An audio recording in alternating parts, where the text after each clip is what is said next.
আমি জাতীয় নাগরিক পার্টি এনসিপির পক্ষ থেকে আমাদের যেই 5টি সিটি কর্পোরেশনে আমাদের প্রাথমিক মনোনীত প্রার্থী তাদের নাম ঘোষণা করছি।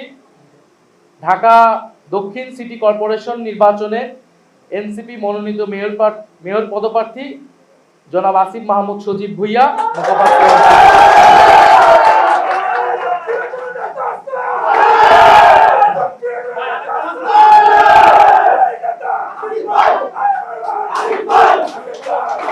ঢাকা উত্তর সিটি কর্পোরেশন নির্বাচনে এনসিপি মনোনীত মেয়র পদপ্রার্থী জনাব আরিফুল ইসলাম আদিব।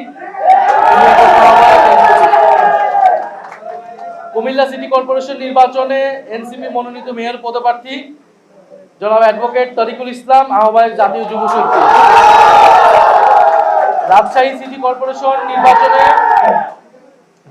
কর্পোরেশন নির্বাচনে এনসিপি মনোনীত মেয়র পদপ্রার্থী মোহাম্মদ মোবাশ্বের আলী, আহ্বায়ক রাজশাহী মহানগর এনসিপি। এবং সর্বশেষ সিলেট সিটি কর্পোরেশন নির্বাচনে এনসিপি মনোনীত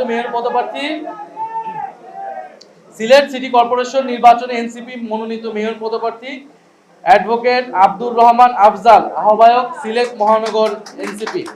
আমরা 5টি সিটি কর্পোরেশনের আমাদের প্রাথমিক তালিকা ঘোষণা করছি এবং আমরা অতি দ্রুত সময়ের মধ্যে আমাদের বাকি সিটি কর্পোরেশন এবং সারা দেশে আমাদের উপজেলা এবং পৌরসভার যারা পদপ্রার্থী হবে তাদের নামও দ্রুত ঘোষণা করে দেওয়া হবে।